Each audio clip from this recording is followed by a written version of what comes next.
administration on the state of Tennessee, and he's given us some amazing figures in reference to the population as well as some of the activities that many of these groups are involved in, that simply leads us to believe that they play a significant part in the economy of the state of Tennessee as well as the economy of the nation. Dr. LMadu, let's pick up where we left off in reference to that. Yeah, like the last statistics show that the whole immigrants in the United States contributed $775 billion to the economy. Most of the new inventions, you know, that MIT, Caltech, Harvard, are by immigrants, one quarter, you know, of them.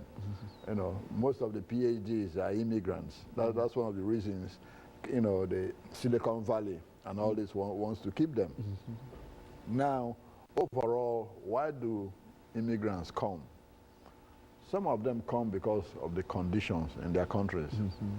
Some of them are professionals, you know, who've been, you know, granted some visas, you know, employment visas to be here. Some of them came also because of civil strife. For example, I mentioned the El Salvadorians. You know, the Nicaraguans were also given waivers, you know, to come here when there was strife in the country between the Sandinistas, you know, and the United States government. A lot of them were given visas to come here. When there was problem in Vietnam, you know, when the Saigon government fell, you know, hundreds of thousands of Vietnamese were given visas to come to the United States. When Saddam Hussein was overthrown, you know, hundreds of thousands of Croats, you know, were given visas to come here also. And in fact, Nashville has the largest number of Kurds in the whole United States. You have about 11,000 Kurds who are resettled here in Nashville, Tennessee. That's why they call Nashville the little Kurdistan. Kurdistan. Or the southern Kurdistan, you know, of the United States, because this is where you have the largest number. When there was strife in Somalia, you know, after the overthrow of President Siad Barre, a lot of Somalis were given, you know, visas to come to this country. You know, that's why you have about 5,000 Somalis who are settled here in Nashville, Tennessee. You know, people don't know that. This is one of the largest Somali, you know, community in the country. When there was strife in Sudan, you know, the Southern Sudanese, the State Department also gave them a lot of visas to resettle here in the United States. About 2,500 of them were resettled here. When there was strife in Ethiopia, you know, when Mengistu's government was overthrown and there was civil war, a lot of thousands of Ethiopians were also given visas to come to the United States and stay. A lot of them ended up here in Nashville. You know, same from Uganda, same from Tanzania. Then in Asia, you know, Malaysia, Singapore, Philippines, they all have agreements to you know, a number of refugees or legal immigrants, you know, every year to the United States. Now the problem we are having is that a lot of, you know, those that the government wants to send back, you know, to their countries have been here for long, you know, established and all that, which is the 11 million we're talking about. But at the same time, this 11 million contribute a whole lot of money to the United States economy. And most of their employers actually want them to stay. Because without those workers, those companies will fold. You've seen a lot of companies shutting down here and there, you know, before. Yeah, when a lot of when the deportation rate, you know, was spiking up, a lot of them started going back, you know, to Mexico or to Nicaragua, where they came from, until they stopped again and they started coming back. You see, so a lot of businesses, particularly the housing business, agriculture business, they need them because some of the jobs they do, most people won't do it for the price that the employers are willing to pay.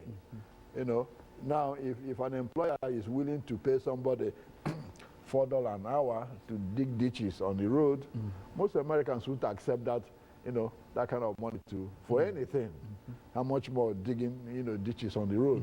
So when you have those people send them back, that employer loses a lot of money, and what happens? The company folds up.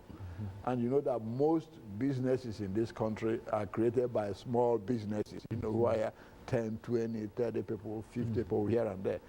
And most of those small businesses need this kind of workers because the wages are not high. They don't have to pay social security and all this. They just pay them. You know? And sometimes it's pay them in cash and forget the whole thing. That's no tax records or no kind of records. And that's now, is that that's a real problem in terms of immigrant. Now, what about the labor unions in the state of Tennessee? How do they feel about this immigrant population, Dr. LMadu? Well, I think, you know, it's twofold. The labor union supports legalization and paying them fair and adequate wages because you benefit the unions, you know, instead of paying them under the table. So the union is strongly in favor of legalization. Exactly. But at the same time, doesn't want mass deportations because it will affect them too, you see? Because if a lot of those companies and organizations who belong to labor union are heavily influenced with the Latino population, particularly in California. You know, you talk of the growers business and all this, they are predominantly from Latin America, you see. So the labor union is caught in between. But the best, you know, policy is favor, you know, legalization, but at the same time, you know, fair wages for these immigrants.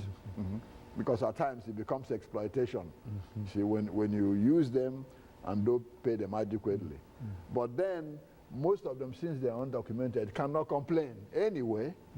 Okay? They won't complain.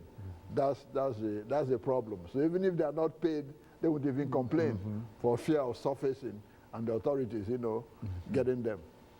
And so they're sort of under fear of not receiving the kind of adequate wage, but at the same time they're also fearful of the fact that if they make too much noise about it, then they might not have a job at all. And if they don't have a job at all, then they are almost automatically deported because of no wages, no jobs, and et cetera. And so that's correct. Well, now, Dr. LMadu, looking over this whole issue, and I think we've talked about Tennessee, and I think the same thing could be said in reference to many other states, especially in the Southeast, and et cetera. But now, when we talk about having a national immigration policy, what are some of the options that the government has now in reference to this policy? Well, we've got about 2 minutes. The government has an option of, quite frankly, legalizing those already in the country. And that's what a lot of, you know, immigration advocates want to see. It's difficult to expel 11 million people. You know, most of them with families, wives, children, all this. It's just not going to happen that way, see?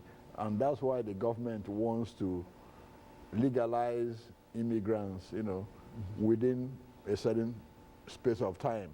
Let everybody, you know, have a green card or a temporary green card to see how they behave in so many years, and then you get a permanent green card. Then you can apply for citizenship. I think that's what the government wants to do. At the same time, there are some elements within the immigration bill that they are fighting over now that is unfavorable. For example, they want to drop what they call the lottery diversity visa. That would be unfair because a lot of Africans who come here, that's the only opportunity they have for legal immigration, is that diversity visa. Okay, when the government drops that, then you deny them the right to come here because you know, Africa and the United States don't have contiguous borders. Africans can't cross. You know, they have to come through the ocean, 11,000 miles away. And so they have to have some kind of special visa in order to make sure that they have access to an opportunity here. Absolutely. And of course, Dr. LMadu, I think we're getting ready for the final statements in reference to this. And let me encourage our audience to tune in again next week for another informative edition of Comments. Thank you and good morning.